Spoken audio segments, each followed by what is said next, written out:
Cheap tricks play చేస్తుంటే ఇలాగా అది నేను ఒకటి చెప్తున్నా. కాపులపై ఇంత ప్రేమ ఎందుకు, రంగా గారి మీద ఎందుకు ప్రేమ గురిందో నాకు అర్థం కావట్లా. ఇప్పుడు ఏంటంటే వరం గారు చాలా మంది కొంతమంది షోకార్ సోషల్ నెట్వర్క్స్ లో ఆశా గారు వచ్చి వైసీపీ పార్టీలోకి వెళ్తున్నారు, వైసీపీ అనుకమని నడిపిస్తున్నారు.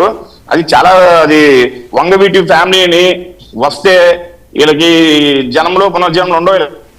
సో భయపడి ఆదిలో తొక్కేద్దామని ఇది ఒక జగన్ కుట్ర ఇది. సరే ఇప్పుడు ఏంటి, ఇప్పుడు ఆశా గారి ఆలోచన ఏంటి?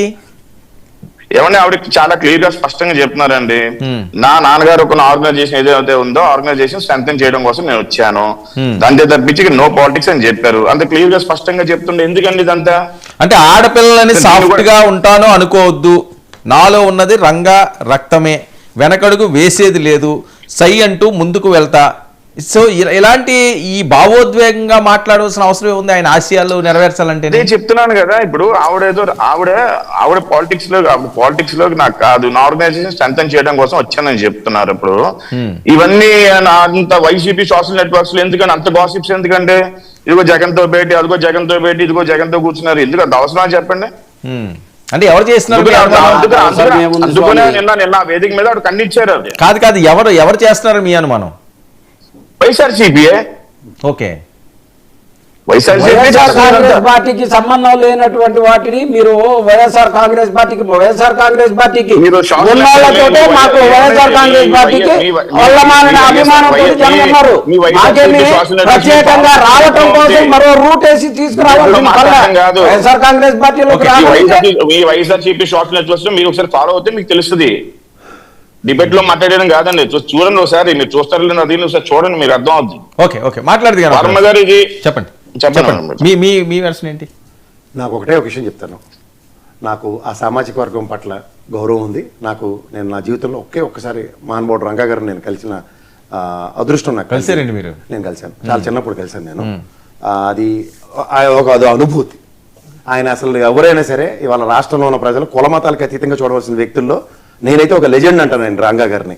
ఇవాళ రాధా రంగా మిత్ర మండలి అని వాళ్ళ అబ్బాయి గారు చేస్తున్న కార్యక్రమాలు, నెక్స్ట్ తదనంతర పరిణామాల్లో మా తాళపాలెం బుజ్జి ఉన్నాడు, అతను ఎక్కడ పడితే అక్కడ రంగా గారి విగ్రహాలు పెట్టడానికి, ఇట్లన్నిటికీ ఆయన గురించి ఎవరు ఇప్పుడు బాలాజీ గారు చూడండి, ఆయన స్వచ్ఛందంగా నేను పనిచేస్తాను రంగా గారి కోసం అని చెప్పడంలో ఆయనకి ఎంత హక్కు ఉందో రాష్ట్రంలో ప్రతి ఒక్కరికి ఉంది. అందరికన్నా ఆయన కడుపును పుట్టిన వాళ్ళ అబ్బాయికి అమ్మాయికి కూడా హక్కు ఉంటుంది. వాళ్ళ రంగా గారి ఆశయాల కోసం వాళ్ళ అన్నయ్య ప్రయత్నం ఎంతవరకు వెళ్ళిందో ఆవిడకి తెలుసో తెలియదో నాకు తెలియదు, కానీ ఆ ప్రయత్నాన్ని ఇంకొంచెం ముందుకు తీసుకెళ్ళడానికి ఈవిడ కూడా కుటుంబానికి శక్తి అవుతే నేను సంతోషిస్తాను. ఎందుకంటే రంగా గారి ఆశయ సాధనకి ఆయన ఈ రోజుకి నా కులం నా మతం అని ఎప్పుడు అనుకోలే, కానీ ఒక ఐకానిక్ పర్సనాలిటీగా ఆయన ఎమర్జ్ అయినప్పుడు ఆ రోజు జరిగిన మల్లెల బాబ్జీ గారు లాంటి ఉదంతాలు ఒకసారి పునర్నమనం చేసుకోగలిగితే ఆ మహానుభావుడు ఆత్మ ఎక్కడ ఘోషిస్తుందో నాకు తెలుసు. ఎందుకంటే ఇవాళ ఇలాగా ఒక తీరువ తెన్నువ లేని రాజకీయాలు చేయడానికి కదా ఆయన చేసిన స్ట్రైట్ లైన్ పాలిటిక్స్లో ఈరోజు ఒక నిజానంగా కాపు సామాజిక వర్గానికి ఒక ఐకానిక్ పర్సనాలిటీ కనుక ఉండుందరు.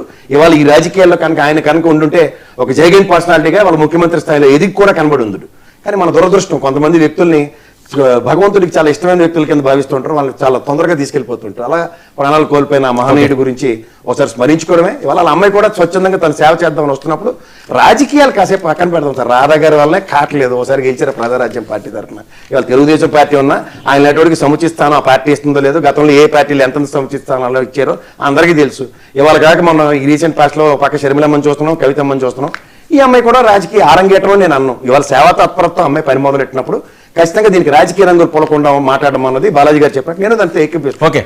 ఏ పార్టీలో ఎవరెవరో సోషల్ మీడియాలో పెట్టుకున్న దానికి ఆ పార్టీ పరంగా ఎవరైనా మీరు మా పార్టీలోకి ఆహ్వానిస్తున్నాం వైఎస్ఆర్సీపీలో తెలుగుదేశం లేకపోతే ఇవాళ ఉన్న జనసేన పార్టీలో లేకపోతే బీజేపీ కాంగ్రెస్ ఏదో చెప్తే అప్పుడు మాడాలి తప్ప అనవసరంగా రాజకీయ రంగులు పులిమి ఆవిడ్ని ఇవాళ ఆదిలోనే అంశపాదులాగా ఆవిడ్ని అనవసరం క్రిటిసైజ్ చేయడం చాలా తప్పు. రంగా గారి ఆశయాల్ని ప్రజల్లోకి తీసుకెళ్ళడానికి ఆ సేవా తత్పరతను 10 మందికి స్ఫూర్తి పొందించడానికి ఆవిడ ప్రయత్నాన్ని మనం ఆ మొదట్లోనే తొంపడానికి అయితే నేనైతే సిద్ధంగా లేదు. ఓకే బాలాజీ, మీ ఫ్రేమ్ కరెక్ట్ గా పెట్టుకోండి, అది బ్లర్ అవుతుంది, బ్యాక్ లైట్ వస్తుంది, మీరు చూసుకోవట్లేదు ఆ ఫ్రేమ్ ని.